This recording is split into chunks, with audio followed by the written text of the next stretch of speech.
ਗੁਰੂ ਜੀ ਆਦੇਸ਼।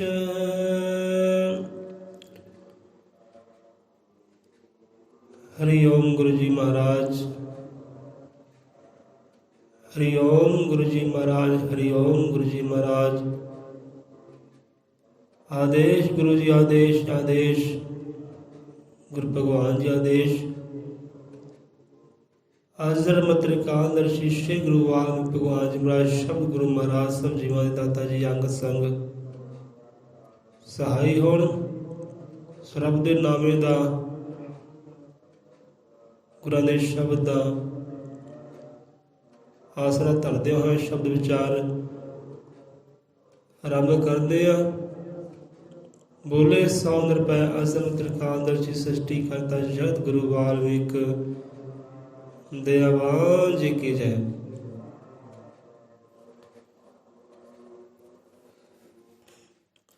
ਸਵਾਜੀ ਕੱਲ ਦੇ ਸ਼ਬਦਾਂ ਦੇ ਕੱਲ ਦੇ ਸ਼ਬਦ ਇਹ ਸਨ ਕਿ ਤਨ ਮਨ ਧਨ ਸਗ ਲੈ ਕੇ ਗੁਰੂ ਕੀ ਭੇਟ ਚੜਾਈਏ। शरण गुरु की आइए जो इसे सो फल पाइए।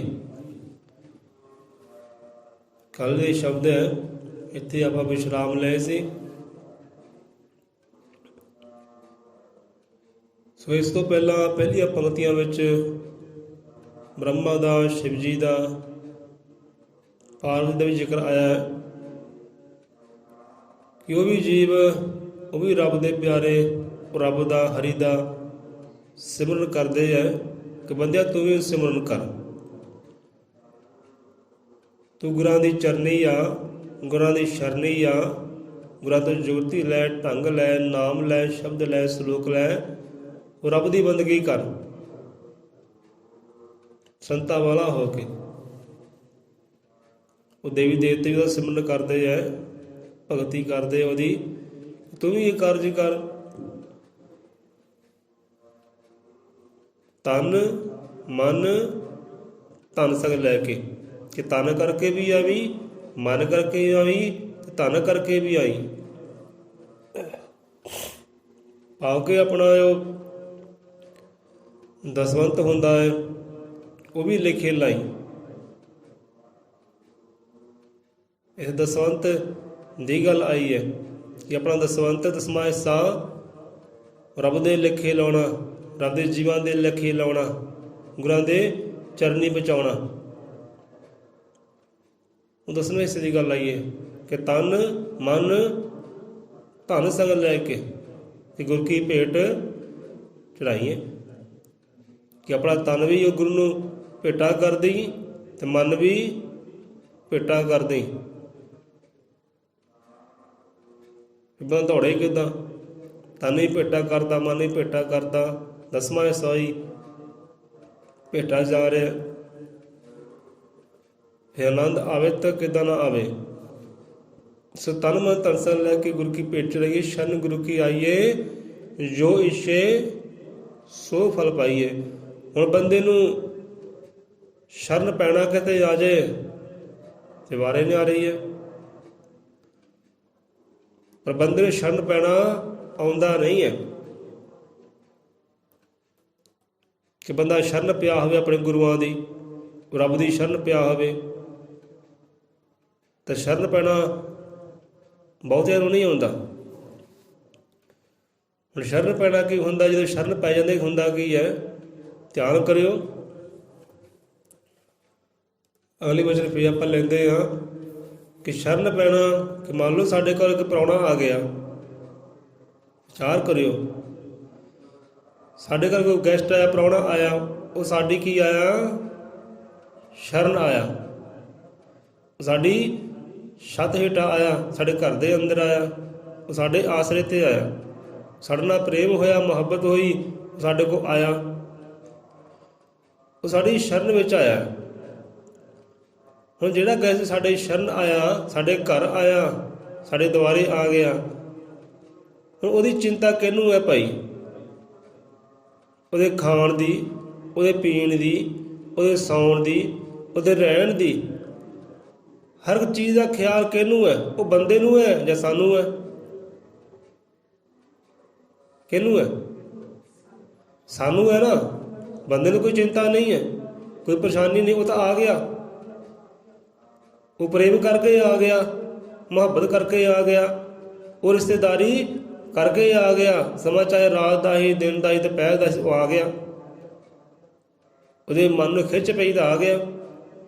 ਇੱਦਾਂ ਜੇ ਬਾਹਰਲਾ ਰਿਸ਼ਤੇਦਾਰੀ ਹੈ ਨਾ, ਬਾਹਰਲੇ ਸੰਬੰਧ ਹੈ, ਅਤੇ ਇੱਕ ਸੰਬੰਧ ਸਾਡਾ ਰੱਬ ਦੇ ਨਾਲ ਵੀ ਉਹ ਪਹਿਲਾਂ ਹੈ।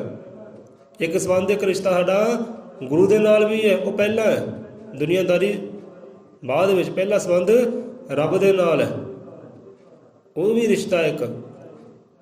ਜੇ ਜੇ ਬੰਦਾ ਰੱਬ ਦੀ ਦਰਗਾਹ ਜਾਂਦਾ, ਰੱਬ ਵੱਲ ਹੁੰਦਾ ਹੈ, ਉਹ ਹੱਕ ਸੱਚ ਵੱਲ ਹੁੰਦਾ ਹੈ, ਉਹ ਵੀ ਮੁਹੱਬਤ ਕਰਕੇ ਹੁੰਦਾ ਹੈ, ਉਹ ਵੀ ਪ੍ਰੇਮ ਕਰਕੇ ਹੁੰਦਾ, ਪ੍ਰੇਮ ਦੀਆਂ ਗੰਢਾਂ ਜੁੜੀਆਂ ਹੁੰਦੀਆਂ ਨਾ, ਫਿਰ ਹੀ ਬੰਦਾ ਉੱਧਰ ਹੁੰਦਾ ਹੈ, ਫਿਰ ਹੀ ਉਹ ਘਰ ਦੇ ਅੰਦਰ ਜਾਂਦਾ ਹੈ। ਸਾਡੇ ਘਰ 'ਚ ਉਹੀ ਆਏਗਾ ਜਿਹਨੂੰ ਸਾਡੇ ਨਾਲ ਪ੍ਰੇਮ ਹੈ, ਜਿਹਨੂੰ ਸਾਡੇ ਨਾਲ ਪ੍ਰੇਮ ਹੈ ਨਾ, ਜਿਹਨੂੰ ਸਾਡੇ ਨਾਲ ਖਿਆਲ ਹੈ, ਜਿਹਨੂੰ ਸਾਡੇ ਨਾਲ ਮੁਹੱਬਤ ਹੈ, ਜੋ ਸਾਡੇ ਰਿਸ਼ਤੇ ਨੂੰ ਸਮਝਦਾ ਹੈ ਕਿ ਮੇਰਾ ਰਿਸ਼ਤੇਦਾਰ ਹੈ ਭਾਈ, ਜਿਹੜਾ ਰਿਸ਼ਤੇ ਨੂੰ ਸਮਝਦਾ ਹੈ ਉਹੀ ਸਾਡੇ ਕੋਲ ਆਏਗਾ, ਉਹੀ ਸਾਡੀ ਸ਼ਰਨ 'ਚ ਆਏਗਾ, ਦੂਜਾ ਨਹੀਂ ਆਉਂਦਾ। ਤਾਂ ਸ਼ਰਨ ਪੈਣਾ ਕਿਹਨੂੰ ਕਹਿੰਦੇ ਆ? ਜੋ ਸ਼ਰਨ ਪੈਣਾ ਜਿਹਨੂੰ ਆ ਜਾਂਦੇ, ਹੁੰਦਾ ਕੀ ਹੈ? ਰਿਸ਼ਤੇਦਾਰ ਸਾਡੇ ਕੋਲ ਆਇਆ, ਉਹ ਸਾਡੀ ਆਇਆ, ਸ਼ਰਨ ਆਇਆ, ਅਤੇ ਸ਼ਰਨ ਆਦਿ ਖਿਆਲ ਉਹ ਸਾਨੂੰ ਹੈ, ਉਹਨੂੰ ਚਿੰਤਾ ਕੋਈ ਨਹੀਂ ਹੈ। ਉਹ ਚਾਹ ਦੀ, ਪਾਣੀ ਦੀ, ਸੌਣ ਦੀ, ਮੌਸਮ ਅਨੁਸਾਰ ਜਿੱਦਾਂ ਦਾ ਮੌਸਮ ਹੈ ਉੱਦਾਂ ਦਾ ਖਿਆਲ ਵੀ ਸਾਨੂੰ, ਫਿਕਰ ਵੀ ਸਾਨੂੰ, ਉਹਨੂੰ ਕੋਈ ਫਿਕਰ ਫਾਕਾ ਨਹੀਂ ਹੈ। ਸਾਡੇ ਕੋਈ ਘਰ ਦੇ ਅੰਦਰ ਕੋਈ ਸਿੱਕਾ ਹੈ ਚਾਹੇ ਨਾ ਨਹੀਂ ਹੈ, ਉਹ ਬੰਦੇ ਨੂੰ ਕੋਈ ਚਿੰਤਾ ਨਹੀਂ ਹੈ। ਅਸੀਂ ਜਿੱਥੋਂ ਮਰਜ਼ੀ ਕੋਈ ਪੈਸਾ ਲੈ ਕੇ, 10 ਰੁਪਏ ਲੈ ਕੇ, 100 ਰੁਪਏ ਲੈ ਕੇ ਚਾਹ ਪਾਣੀ ਦਾ ਪ੍ਰਬੰਧ ਕਰੀਏ, ਰੋਟੀ ਪਾਣੀ ਦਾ ਪ੍ਰਬੰਧ ਕਰੀਏ। ਹੁਣ ਸਾਡੀ ਕੋਸ਼ਿਸ਼ ਹੁੰਦੀ ਹੈ ਕਿ ਅਸੀਂ ਜੋ ਵੀ ਦਈਏ ਚੰਗਾ ਉਹਨੂੰ ਦਈਏ, ਚਾਹ ਹੋਵੇ ਚੰਗੀ ਹੋਵੇ, ਹੈ ਨਾ, ਕੋਈ ਖਾਣ ਪੀਣ ਹੋਵੇ, ਲੈ ਮਟਰ ਪਨੀਰ ਲੈ ਕੇ ਆਓ, ਅੱਜ ਮਾਸ ਲੈ ਕੇ ਆਓ, ਅੱਜ ਸ਼ਰਾਬਾਂ ਲੈ ਕੇ ਆਓ। ਵੈਸੇ ਚੀਜ਼ਾਂ ਚੰਗੀਆਂ ਨਹੀਂ ਹੈ ਪਰ ਲੋਕ ਕਰਦੇ ਆ, ਇਹ ਗੁਰੂ ਮਤ ਦੇ ਅੰਦਰ ਨਹੀਂ ਹੈ ਪਰ ਲੋਕ ਕਰਦੇ ਆ। ਲੈ ਸ਼ਰਾਬ ਬਣਾ ਲਿਓ, ਮੀਟ ਬਣਾ ਲਿਓ, ਮਾਸ ਬਣਾ ਲਿਓ, ਅੱਜ ਗੈਸਟ ਆਏ ਆ, ਕਿਉਂਕਿ ਚੰਗਾ ਖਿਲਾਉਣਾ, ਚੰਗਾ ਪਿਲਾਉਣਾ ਹੈ, ਤਾਂ ਬਿਸਤਰ ਵੀ ਨਵੇਂ ਲਾ ਦਿਓ ਭਾਈ ਇਹਨਾਂ ਦੇ ਸੌਣ ਵਾਸਤੇ। ਉਹ ਖਿਆਲ ਬੰਦੇ ਨੂੰ ਹੈ, ਕਿਉਂਕਿ ਖਿਆਲ ਸਾਨੂੰ ਕਿਉਂ ਹੈ? ਕਿਉਂਕਿ ਉਹ ਪ੍ਰੇਮ ਕਰਕੇ ਆਇਆ, ਸਾਡੀ ਸ਼ਰਨ ਵਿੱਚ ਆਇਆ। ਸ਼ਰਨ ਆ ਜਾਂਦਾ ਖਿਆਲ ਮਾਲਕ ਨੂੰ ਹੁੰਦਾ ਹੈ, ਉਹਨਾਂ ਨੂੰ ਕੋਈ ਚਿੰਤਾ ਪਰੇਸ਼ਾਨੀ ਨਹੀਂ ਹੈ, ਭਾਈ ਆ ਗਏ ਆ ਤਾਂ ਆ ਗਏ ਆ, ਹੁਣ ਕਰ ਸੇਵਾ ਬੰਦਗੀ। ਇੱਦਾਂ ਹੀ ਜੇ ਬੰਦੇ ਨੂੰ ਸ਼ਰਨ ਪੈਣਾ ਆ ਜਾਏ, ਤੂੰ ਰੱਬ ਦੀ ਸ਼ਰਨ ਚਲਾ ਜਾਵੇ, ਗੁਰੂ ਦੀ ਸ਼ਰਨਗਤੀ ਚਲਾ ਜਾਵੇ, ਫਿਰ ਖਿਆਲ ਉੱਥੇ ਕਿਹਨੂੰ ਹੈ? ਸਤਿਗੁਰੂ ਨੂੰ ਹੈ ਉੱਥੇ ਖਿਆਲ, ਉਹ ਰੱਬ ਨੂੰ ਉੱਥੇ ਖਿਆਲ ਹੈ। ਮੈਂ ਹੁਣ ਇਹ ਮਨ ਦੀ ਇੱਛਾ ਵੀ ਪੂਰਨ ਕਰਨੀ ਹੈ, ਇਹਦਾ ਖਿਆਲ ਵੀ ਰੱਖਣਾ ਹੈ, ਇਹਦਾ ਫਿਕਰ ਵੀ ਕਰਨਾ ਹੈ, ਮੈਂ ਹੁਣ ਪਿਆਰ ਨਿਭਾਉਣਾ ਵੀ ਹੈ। ਉਹ ਫਿਰ ਖਿਆਲ ਸਾਨੂੰ ਨਹੀਂ ਹੈ, ਉਹ ਚਿੰਤਾ ਸਾਨੂੰ ਨਹੀਂ ਹੈ, ਪਰੇਸ਼ਾਨੀ ਸਾਨੂੰ ਨਹੀਂ ਹੈ, ਪਰੇਸ਼ਾਨੀ ਉਹ ਰੱਬ ਨੂੰ ਹੈ, ਪਰੇਸ਼ਾਨੀ ਉਹ ਸਤਿਗੁਰੂ ਨੂੰ ਹੈ। ਜੇ ਅਸੀਂ ਵਾਕਈ ਪ੍ਰੇਮ ਕਰਕੇ, ਮੁਹੱਬਤ ਕਰਕੇ ਸ਼ਰਨਗਤੀ ਪਹੁੰਚ ਜਾਂਦੇ ਹਾਂ ਤਾਂ ਹੁਣ ਦੇਖੀਏ ਉਹ ਸਾਡਾ ਪ੍ਰੇਮ ਹੈ, ਉਹ ਰਿਸ਼ਤਾ ਹੈ। ਗੱਲ ਵਿਚਾਰ ਕਰੀ ਕਿ ਇਹ ਰਿਸ਼ਤਾ ਅਸੀਂ ਨਿਭਾ ਵੀ ਰਹੇ ਹਾਂ, ਪ੍ਰੇਮ ਸਾਡੇ ਅੰਦਰ ਹੈ ਵੀ ਹੈ ਕਿ ਜੋ ਬਾਹਰ, ਜੋ ਜਿੰਨਾ ਪ੍ਰੇਮ ਸਾਡਾ ਬਾਹਰ ਹੁੰਦਾ ਹੈ, ਜੋ ਰਿਸ਼ਤਾ ਬਾਹਰ ਆਪਾਂ ਨਿਭਾਉਂਦੇ ਹਾਂ, ਉਹ ਰਿਸ਼ਤਾ ਆਪਾਂ ਨਿਭਾ ਵੀ ਰਹੇ ਕਿ ਨਹੀਂ ਨਿਭਾ ਰਹੇ? ਉਹ ਪ੍ਰੇਮ ਅਸੀਂ ਨਿਭਾ ਵੀ ਰਹੇ ਕਿ ਨਹੀਂ ਨਿਭਾ ਰਹੇ? ਜਾਂ ਮਤਲਬ ਪ੍ਰਸਤ ਹੈ ਜਾਂ ਸਵਾਰਥੀ ਹੈ? ਇਸ ਕਰਕੇ ਸ਼ਰਨ ਪੈਣਾ ਬੰਦੇ ਨੂੰ, ਅਜੇ ਸ਼ਰਨ ਪੈਣਾ ਜਿਸ ਦਿਨ ਆ ਗਿਆ ਉਸ ਦਿਨ ਖਿਆਲ ਉਹਨੂੰ ਹੈ, ਸਾਨੂੰ ਕੋਈ ਖਿਆਲ ਨਹੀਂ ਹੈ, ਸਾਨੂੰ ਕੋਈ ਚਿੰਤਾ ਪਰੇਸ਼ਾਨੀ ਨਹੀਂ ਹੈ। ਚਿੰਤਾ ਪਰੇਸ਼ਾਨੀ ਉਹਨੂੰ ਹੈ ਕਿ ਸ਼ਰਨ ਪਿਆਉਣ ਦੀ ਲਾਜ ਉਹ ਫਿਰ ਰੱਖਦਾ ਹੈ। ਸ਼ਰਨ ਤੁਮਾਰੀ ਆਏ ਹੈ ਰਾਖੋ ਸਿਰ ਪਰ ਹਾਥ, ਕਰ ਕਿਰਪਾ ਵਰ ਦੀਜੋ ਜੋੜੇ ਦੋਨੋਂ ਹਾਥ। ਹੁਣ ਤੂੰ ਕਿਰਪਾ ਕਰ, ਜਿਹੜਾ ਵਰ ਦੇਣਾ ਦੇ, ਜੋ ਖੁਸ਼ੀਆਂ ਦੇਣੀਆਂ ਦੇ, ਜੋ ਸਾਡਾ ਬਣਦਾ ਹੈ ਦੇ। ਤੇਰੀ ਸ਼ਰਨ ਆਏ ਆ, ਇਲਾਜ ਪਤ ਸ਼ਰਮ ਹੁਣ ਤੈਨੂੰ, ਸਾਨੂੰ ਹੁਣ ਕੋਈ ਸ਼ਰਮ ਨਹੀਂ ਹੈ, ਹੁਣ ਸ਼ਰਨ ਆ ਗਏ ਆ। ਸੋ ਇਸ ਕਰਕੇ ਤਨ ਮਨ ਧਨ ਸਗਲ ਲੈ ਕੇ ਗੁਰੂ ਕੀ ਭੇਟ ਚੜਾਈਏ, ਸ਼ਰਨ ਗੁਰੂ ਕੀ ਆਈਏ, ਜੋ ਇਛੇ ਸੋ ਫਲ ਪਾਈਏ। ਜਿਹਨੂੰ ਸ਼ਰਨ ਪੈਣਾ ਆ ਜਾਏ ਨਾ, ਫਿਰ ਉਹ ਮਨ ਛੀਆਂ ਮੁਰਾਦਾਂ ਪਾਉਂਦਾ। ਫਿਰ ਖਿਆਲ ਅਗਲੇ ਸਤਿਗੁਰ ਨੂੰ ਆ, ਰੱਬ ਨੂੰ ਖਿਆਲ ਹੈ ਸਾਡਾ, ਸਾਨੂੰ ਕੋਈ ਚਿੰਤਾ ਪਰੇਸ਼ਾਨੀ ਨਹੀਂ ਹੈ।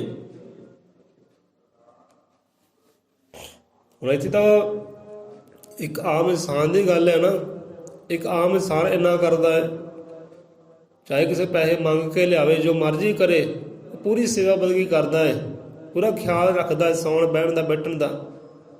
ਇੱਕ ਆਮ ਇਨਸਾਨ ਇੰਨਾ ਖਿਆਲ ਕਰਦਾ ਹੈ ਆਪਣੇ ਘਰ ਆਏ ਦਾ, ਸ਼ਰਨ ਪਏ ਦਾ, ਤੇ ਉਹ ਰੱਬ ਹੈ, ਉਹ ਸਤਿਗੁਰੂ ਹੈ, ਜੋ ਸਰਵ ਕਲਾ ਸਮਰੱਥ ਹੈ, ਸ਼ਕਤੀਆਂ ਭਗਤੀਆਂ ਦਾ ਮਾਲਕ ਹੈ, ਉਹ ਰੱਬ ਦੀਆਂ ਕੁੰਜੀਆਂ ਜਿਹਦੇ ਹੱਥ ਹੈ, ਤਾਂ ਉਹ ਸਾਡਾ ਕਿੰਨਾ ਖਿਆਲ ਕਰੇਗਾ ਭਾਈ। ਵਿਚਾਰ ਕਰੋ। ਇੱਕ ਤਾਂ ਆਮ ਇਨਸਾਨ ਹੈ, ਉਹ ਤਾਂ ਖੁਦ ਸ਼ਕਤੀਆਂ ਭਗਤੀਆਂ ਦਾ ਮਾਲਕ ਹੈ, ਉਹ ਸਾਡਾ ਫਿਰ ਕਿੰਨਾ ਖਿਆਲ ਕਰੇਗਾ। ਕਿਉਂ ਨਹੀਂ ਸਾਡੀ ਮੁਰਾਦਾਂ ਪੂਰੀਆਂ ਕਰੇਗਾ, ਕਿਉਂ ਨਹੀਂ ਸਾਨੂੰ ਖੁਸ਼ੀਆਂ ਦੇਵੇਗਾ, ਕਿਉਂ ਨਹੀਂ ਸਾਨੂੰ ਆਨੰਦ ਦੇਵੇਗਾ।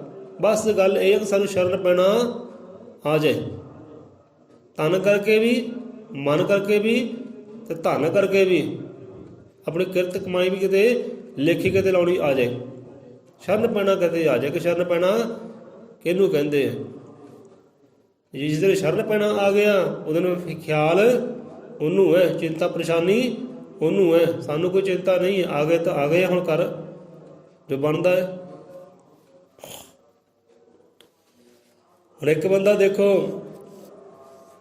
ਘਰੋਂ ਤੁਰਿਆ ਹੋਵੇ, ਰੱਬ ਦੀ ਦਰਗਾਹੀ, ਗੁਰੂ ਦੀ ਦਰਗਾਹੀ, ਬਹਿ ਕਿਤੇ ਹੋਰ ਜਾਵੇ। ਹੁਣ ਬੰਦਾ ਕਰੇ ਰੋਸ, ਹਾਂ ਵੀ ਗੁਰੂ ਦੇ ਵੱਲ ਤੁਰਿਆ ਸੀ, ਮੇਰੀ ਆਸ ਮੁਰਾਦ ਪੂਰੀ ਨਹੀਂ ਹੋਈ। ਕਿੱਦਾਂ ਨਹੀਂ ਹੋਈ ਭਾਈ? ਆਸ ਮੁਰਾਦ ਪੂਰੀ ਕਿਉਂ ਨਹੀਂ ਹੋਈ? ਰੱਬ ਨੇ ਤੇਰਾ ਖਿਆਲ ਕਿਉਂ ਨਹੀਂ ਰੱਖਿਆ? ਜੇ ਪਹੁੰਚਦਾ ਤਾਂ ਹੀ ਖਿਆਲ ਰੱਖਦਾ ਨਾ, ਪਹੁੰਚੇ ਤਾਂ ਉੱਥੇ ਹੈ ਹੀ ਨਹੀਂ।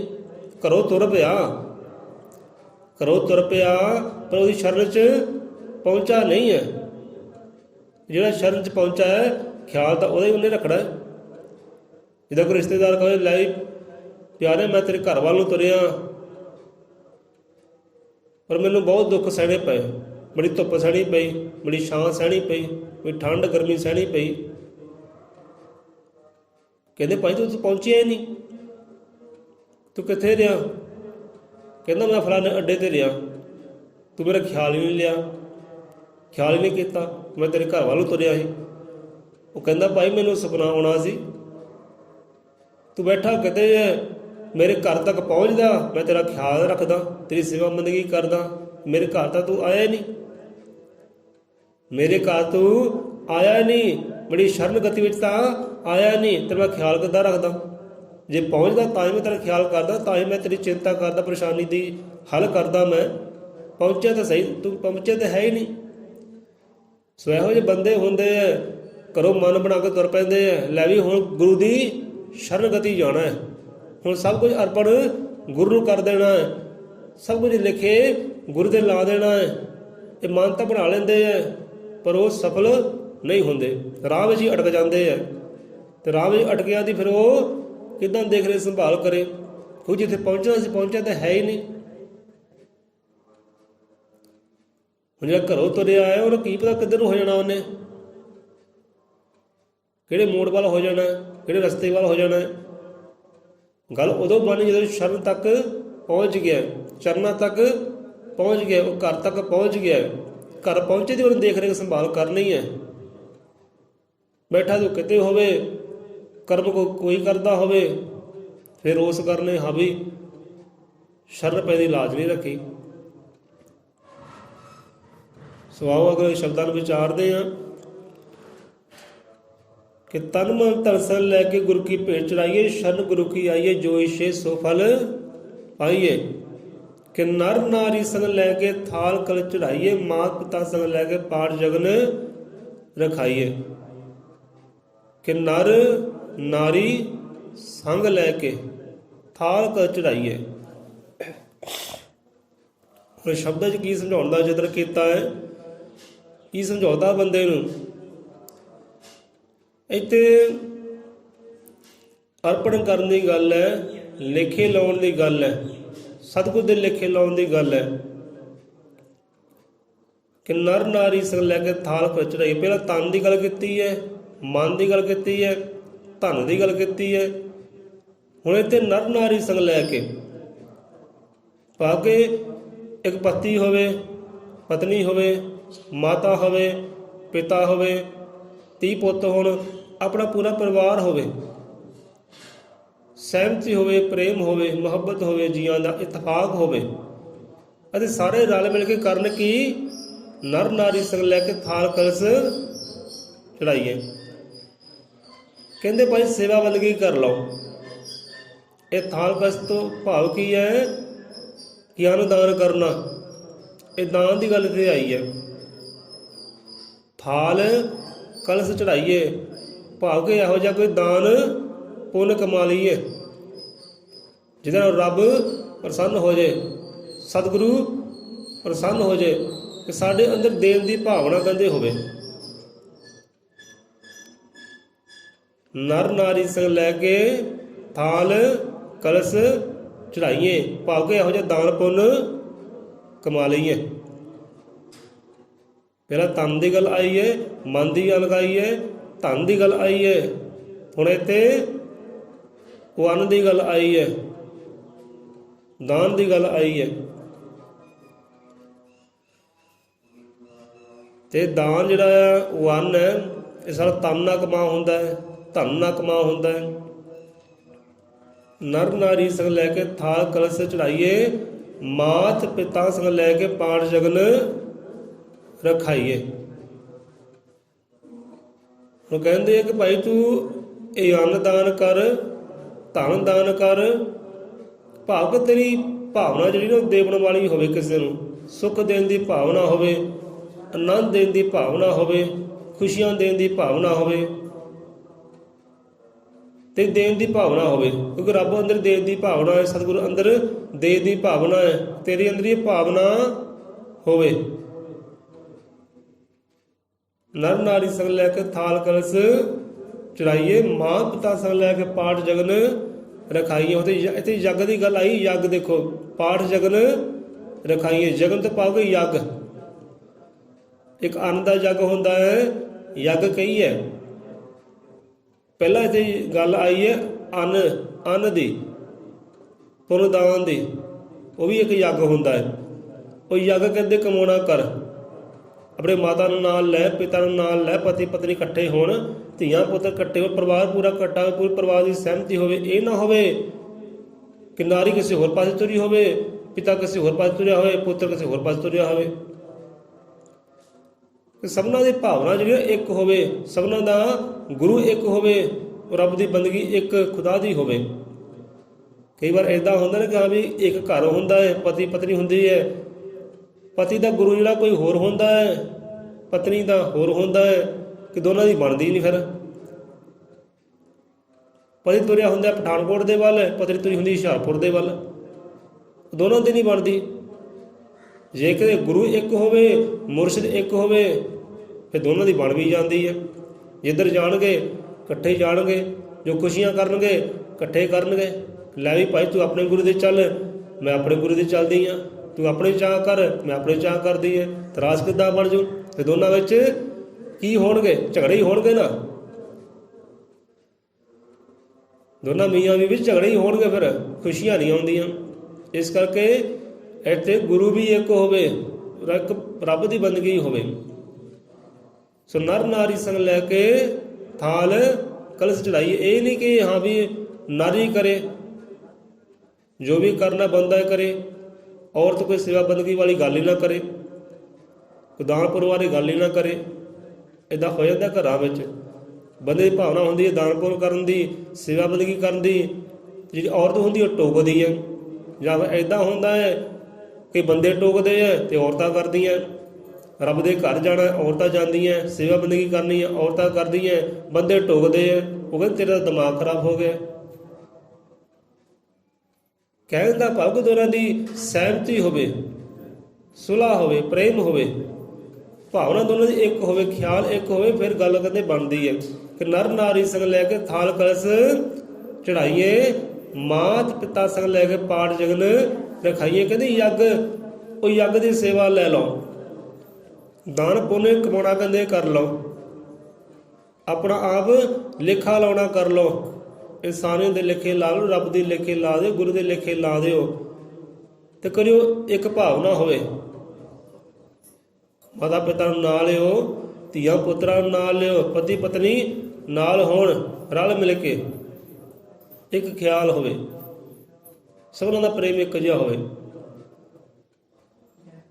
ਨਰ ਨਾਰੀ ਸੰਗ ਲੈ ਕੇ ਥਾਲ ਕਰ ਚੜਾਈਏ, ਮਾਂ ਪਿਤਾ ਸੰਗ ਲੈ ਪੈਟ ਜਗਨ ਰਖਾਈਏ। ਕਹਿੰਦੇ ਹੁਣ ਅੰਨਦਾਨ ਵੀ ਹੋ ਗਿਆ, ਤਨ ਵੀ ਲਿਖੇ ਲਾਤਾ, ਮਨ ਵੀ ਲਿਖੇ ਲਾਤਾ। ਹੁਣ ਕਹਿੰਦੇ ਕਰਿਓ ਕਿ ਰਲ ਮਿਲ ਕੇ ਘਰ ਦੇ ਵਿੱਚ ਪਾਠ ਜਗਨ ਰਖਾਇਓ। ਇਹ ਘਰ ਦੇ ਵਿੱਚ ਗੁਰੂਆਂ ਦੀ ਬਾਣੀ ਵਾਲਾ ਯੱਗ ਕਰਾਇਓ, ਬਾਣੀ ਦੇ ਲੰਗਰ ਲਾਇਓ, ਬਾਣੀ ਦੀ ਸੇਵ ਕਮਾਇਓ। ਜਾਂ ਘਰਾਂ ਵਿੱਚ ਪਾਠ ਬਾਣੀ ਰਖਾਉਂਦੇ ਨਾ, ਉਹ ਵੀ ਇੱਕ ਯੱਗ ਹੁੰਦਾ ਹੈ, ਉਹ ਵੀ ਇੱਕ ਲੰਗਰ ਹੁੰਦੀ, ਇੱਕ ਸੇਵਾ ਹੁੰਦੀ, ਪੁੰਨਦਾਨ ਹੁੰਦਾ ਹੈ।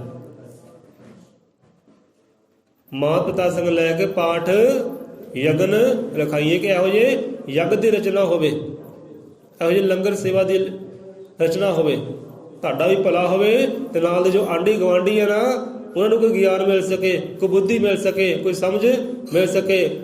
ਪਾਠ ਬਾਣੀ ਤੁਹਾਡੇ ਘਰ ਹੋ ਰਿਹਾ ਹੈ, ਸਤਸੰਗ ਤੁਹਾਡੇ ਘਰ ਹੋ ਰਿਹਾ ਤੇ ਨਾਲ ਦੇ ਗੁਆਂਢੀ ਵੀ ਆਨੰਦ ਲੈ ਰਹੇ, ਖੁਸ਼ ਰਹੇ, ਉਹਨਾਂ ਦੇ ਕੰਨਾਂ ਵਿੱਚ ਵੀ ਕੋਈ ਨਾ ਕੋਈ ਗੱਲ ਜਾ ਰਹੀ ਹੈ ਨਾ। ਹੁਣ ਬੰਦੇ ਦੇ ਜੀਵ ਕਰਦੇ ਕੀ ਹੈ, ਖੁਸ਼ੀਆਂ ਭਾਲਣ ਵਾਸਤੇ ਦੂਰ ਦੂਰ ਜਾਂਦੇ ਹੈ, ਕਰਜ਼ਿਆਂ ਤੇ ਗੱਡੀਆਂ ਲੈ ਕੇ, ਹੈ ਨਾ। ਕੋਈ 12,000 ਦੀ 13,000 ਦੀ ਗੱਡੀ ਕਰਾਈ, ਉਹਤੇ ਜਾ ਕੇ ਦੌੜ ਭੱਜ, ਇੱਧਰ ਨੂੰ ਦੌੜ ਲਓ, ਉੱਧਰ ਨੂੰ ਭੱਜ ਲਓ, ਢੋਲ ਕੇ ਚਿਮਟੇ ਵਿੱਚ ਆ ਲਓ।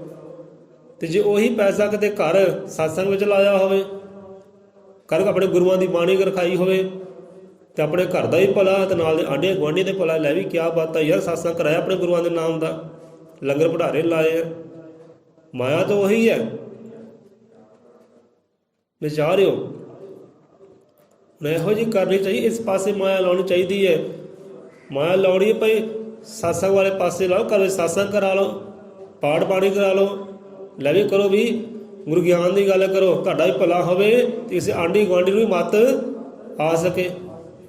ਤੁਸੀਂ ਕਦੇ ਚੱਕ ਕੇ ਗਏ ਤਾਂ ਫਾਇਦਾ ਕੀ ਹੋਇਆ? ਨਾ ਗੁਆਂਢੀ ਦਾ ਫਾਇਦਾ ਹੋਇਆ, ਨਾ ਆਪ ਦਾ ਫਾਇਦਾ ਹੋਇਆ। ਸੇ ਜੁਗ ਦੀ ਢੰਗ ਤਰੀਕਾ ਬਾਣੀ ਦੱਸਦੀ ਕਿ ਹਾਂ ਕਿੱਦਾਂ ਉਹ ਸੇਵ ਕਮਾਉਣੀ ਹੈ, ਕਿੱਦਾਂ ਉਹ ਖੁਸ਼ੀਆਂ ਤੱਕ ਪਹੁੰਚਣਾ ਹੈ। ਨਰ ਨਾਰੀ ਸੰਗ ਲੈ ਕੇ ਥਾਲ ਕਰ ਚੜਾਈਏ, ਮਾਂ ਪਿਤਾ ਸੰਗ ਲੈ ਕੇ ਪਾਠ ਜਗਨ ਰਖਾਈਏ। ਭਈ ਆਹ ਕਾਰਜ ਕਹਿੰਦੇ ਕਰ ਲਓ, ਘਰ ਵਿੱਚ ਆਪਣੇ ਗੁਰੂਆਂ ਦੀ ਬਾਣੀ ਦਾ, ਗੁਰੂਆਂ ਦੇ ਸ਼ਬਦ ਦਾ, ਗੁਰੂ ਦੇ ਗਿਆਨ ਦਾ ਪ੍ਰਕਾਸ਼ ਕਰਾਓ, ਜੋਤਾਂ ਜਗਾਓ ਗੁਰੂ ਦੇ ਗਿਆਨ ਦੀਆਂ, ਤਾਂ ਤੁਹਾਡੇ ਘਰ ਵਿੱਚ ਵੀ ਉਹ ਤਰੰਗਾਂ ਪੈਦਾ ਹੋਣ ਬਾਣੀ ਦੀਆਂ। ਕਿਉਂਕਿ ਬਾਣੀ ਦੀ ਤਰੰਗ ਹੁੰਦੀ ਹੈ, ਜੇ ਮੋਬਾਇਲ ਫੋਨ ਚੱਲਦੇ ਆ ਨਾ, ਇਹ ਤਰੰਗਾਂ ਨਾਲ ਚੱਲਦੇ ਆ। ਘਰ ਬੈਠੇ ਨਾ, ਘਰ ਵਿੱਚ ਤਰੰਗਾਂ ਹੁੰਦੀਆਂ ਪਾਉਂਦੀਆਂ, ਸੂਰਜ ਦੀਆਂ ਕਿਰਨਾਂ ਵੀ ਘਰ ਵਿੱਚ ਹੁੰਦੀਆਂ ਪਰ ਦਿਖਾਈ ਨਹੀਂ ਦਿੰਦੀਆਂ। ਏਦਾਂ ਬਾਣੀ ਦੀ ਵੀ ਤਰੰਗ ਹੁੰਦੀ ਹੈ। ਜੇ ਬਾਣੀ ਪੜ੍ਹੀ ਜਾਂਦੀ ਕਦੇ ਘਰ ਦੇ, ਤਾਂ ਉਹ ਤਰੰਗਾਂ ਫੈਲਦੀਆਂ ਘਰ ਦੇ ਅੰਦਰ, ਉਹ ਫਿਰ ਘਰ ਨੂੰ ਪਵਿੱਤਰ ਕਰਦੀ ਹੈ, ਨਿਰਮਲ ਕਰਦੀ ਹੈ। ਸੋ ਇਹੋ ਜਿਹਾ ਕਹਿੰਦੇ ਕਾਰਜ ਹੋ ਜਾਏ। ਆਪਣੇ ਪਰਿਵਾਰ ਨੂੰ ਨਾਲ ਲਓ, ਸਾਰੇ ਸੋਚ ਇੱਕ ਹੋਵੇ, ਖਿਆਲ ਇੱਕ ਹੋਵੇ, ਪ੍ਰੇਮ ਇੱਕ ਹੋਵੇ ਤੇ ਆਹ ਕਾਰਜ ਕਹਿੰਦੇ ਕਰ ਲਓ। ਮਾਤ ਪਿਤਾ ਸੰਗ ਲੈ ਕੇ ਪਾਠ ਜਗਨ ਰਖਾਈਏ, ਸੇ ਕਾਰਜ ਕਹਿੰਦੇ ਕਰ ਲਓ। ਗੁਰੂ ਦੀ ਬਾਣੀ ਦੇ ਘਰ ਘਰ ਪ੍ਰਕਾਸ਼ ਹੋਣ, ਵਿਚਾਰਿਆ ਜਾਵੇ ਗੁਰਬਾਣੀ ਨੂੰ, ਧੰਨ ਕੀਤਾ ਜਾਵੇ ਗੁਰਬਾਣੀ ਨੂੰ, ਚੱਲਿਆ ਜਾਵੇ ਉਹ ਸੰਸਾਰ ਤੇ ਆਨੰਦ ਹੀ ਆਨੰਦ ਹੈ।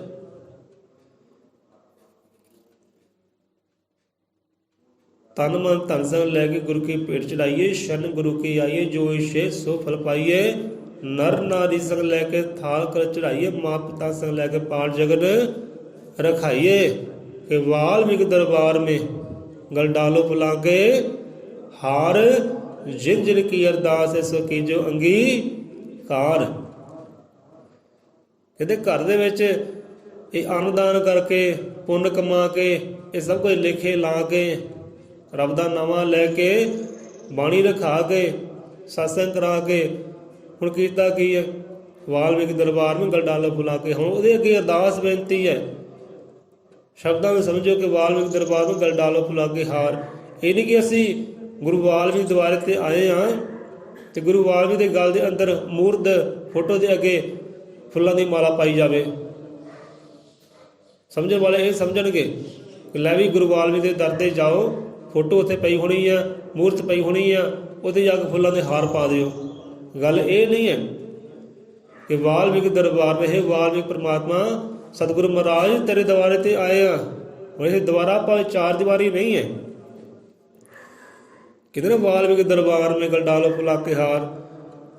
ਹੁਣ ਵਾਲਮੀਕ ਦਰਬਾਰ ਤੇ ਕੋਈ ਚਾਰ ਦੀਵਾਰੀ ਦਾ ਜ਼ਿਕਰ ਨਹੀਂ ਹੈ ਕਿ ਜਿੱਦਾਂ ਚਾਰ ਦੀਵਾਰੀ ਹੈ, ਕਹਿੰਦੇ ਵਾਲਮੀਕ ਦਾ ਘਰ ਹੈ, ਵਾਲਮੀਕ ਦਾ ਦੁਆਰਾ ਹੈ।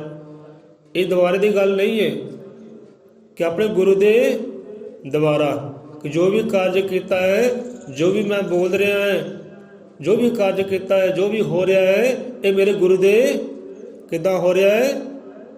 ਦੁਆਰੇ ਹੋ ਰਿਹਾ ਹੈ। ਜ਼ਰੀਆ ਵਿੱਚ ਮੇਰਾ ਸਤਿਗੁਰੂ ਹੈ। ਜਿੱਦਾਂ ਕਹਿੰਦੇ ਭਾਈ ਕਿੱਦਾਂ ਆਇਆ? ਗੱਡੀ ਦੁਆਰਾ ਆਇਆ। ਕਿੱਦਾਂ ਆਇਆ? ਪੈਦਲ ਦੁਆਰਾ, ਪੈਦਲ ਆਇਆ ਭਾਈ, ਪੈਰਾਂ ਨਾਲ ਆਇਆ। ਕਿੱਦਾਂ ਕਾਰਜ ਕੀਤਾ? ਇੱਦਾਂ ਕਾਰਜ ਕੀਤਾ। ਕਿਹਦਾ ਸਹਾਰਾ ਲਿਆ? ਇਹਦਾ ਸਹਾਰਾ ਲਿਆ। ਆਹ ਕਾਰਜ ਉਹਦੇ ਦੁਆਰਾ ਮੈਂ ਕੀਤਾ। ਉਹ ਨਾ ਹੁੰਦਾ ਤੇ ਕਾਰਜ ਵੀ ਸੀ ਹੋਣਾ। ਸੋ ਇੱਥੇ ਦੁਆਰਾ ਚਾਰ ਦੀਵਾਰੀ ਦਾ ਜ਼ਿਕਰ ਨਹੀਂ ਹੈ। ਜੇ ਕਹਿੰਦੇ ਨੇ ਗੁਰੂ ਦਰਬਾਰਾ, ਗੁਰਦੁਆਰੇ ਚੱਲੇ ਆ, ਗੁਰਦੁਆਰੇ ਆਏ ਆ, ਲੋਕੀ ਬਾਹਰ ਚਾਰ ਦੀਵਾਰੀ ਦਾ ਜ਼ਿਕਰ ਕਰਦੇ ਆ, ਬਾਹਰਲੀ ਚਾਰ ਦੀਵਾਰੀ ਵੀ ਲੈ ਕੇ ਬੈਠੇ ਆ। ਭਾਵੇਂ ਜੋ ਵੀ ਕਾਰਜ ਕਰਨਾ ਹੈ ਗੁਰੂ ਦੇ ਦੁਆਰਾ ਕਰਨਾ ਹੈ, ਗੁਰੂ ਨੂੰ ਵਿੱਚ ਰੱਖ ਕੇ ਕਰਨਾ ਹੈ, ਗੁਰੂ ਦੇ ਹੁਕਮ ਅਨੁਸਾਰ ਕਰਨਾ, ਗੁਰੂ ਦੀ ਮੱਤ ਗਿਆਨ ਅਨੁਸਾਰ ਕਰਨਾ ਹੈ ਕਿ ਜੋ ਵੀ ਕੀਤਾ ਮੈਂ ਗੁਰੂ ਦੇ ਦੁਆਰਾ ਕੀਤਾ। ਕਿਧਰ ਈਸ਼ਵਰ ਦੀ ਦਰਗਾਹ ਨੂੰ ਜੋ ਜਾਵੇ ਰਸਤਾ ਖਾਸ, ਉਹ ਗੁਰੂ ਦਰਬਾਰੋਂ ਹੋ ਕੇ। ਹੁਣ ਗੁਰੂ ਦਰਬਾਰੋਂ ਚਾਰ ਦੀਵਾਰੀ ਦਾ ਜ਼ਿਕਰ ਨਹੀਂ ਹੈ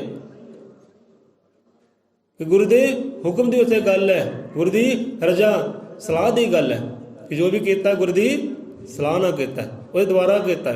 ਸੋ ਵਾਲਮੀਕ ਦਰਬਾਰ में ਕਿ ਵਾਲਮੀਕ ਪਰਮਾਤਮਾ ਜੋ ਕਾਰਜ ਕੀਤਾ, ਜੋ ਜਾਗਰ ਚਾਇਆ ਹੈ, ਇਹ ਤੇਰੀ ਕਿਰਪਾ ਹੈ, ਇਹ ਤੇਰੇ ਦੁਆਰਾ ਹੋਇਆ, ਤੂੰ ਕੀਤਾ ਹੈ। ਸੋ ਗੱਲ ਇੱਧਰ ਹੈ, ਵਾਲਮੀਕ ਦਰਬਾਰ में ਹੁਣ ਤੇਰੇ ਦੁਆਰਾ ਕਾਰਜ ਹੋਇਆ, ਹੁਣ ਤੂੰ ਕਰ ਕੀ ਇਹ ਖੁਸ਼ੀਆਂ ਦੇ ਹਾਰ ਸਾਡੇ ਗਲਾਂ 'ਚ ਪਾਉਣੇ ਕਰ, ਸਾਡੀ ਝੋਲੀ ਰਹਿਮਤਾਂ ਵਰਸਾ। ਹੁਣ ਉੱਥੇ ਗੱਲ ਰੱਬ ਦੀਆਂ ਰਹਿਮਤਾਂ ਦੀ ਹੈ, ਉੱਥੇ ਗੱਲ ਰੱਬ ਦੀਆਂ ਖੁਸ਼ੀਆਂ ਆਨੰਦ ਦੀ ਹੈ। ਜਿੱਥੇ ਆਹ ਕਾਰਜ ਹੋਏ ਹੈ ਨਾ, ਆਪ ਨੇ ਕੀਤੇ ਹੈ, ਆਪ ਨੇ ਕਰਾਏ ਹੈ, ਇਹ ਆਪ ਦੁਆਰਾ ਹੋਏ ਹੈ। ਹੁਣ ਸਾਨੂੰ ਆਹਾਰ ਫੁੱਲਾਂ ਦੇ ਪਾ ਹੁਣ ਸਾਡੀ ਝੋਲੀ ਵਿੱਚ, ਇਹ ਖੁਸ਼ੀਆਂ ਸਾਡੀ ਝੋਲੀ ਪਾ।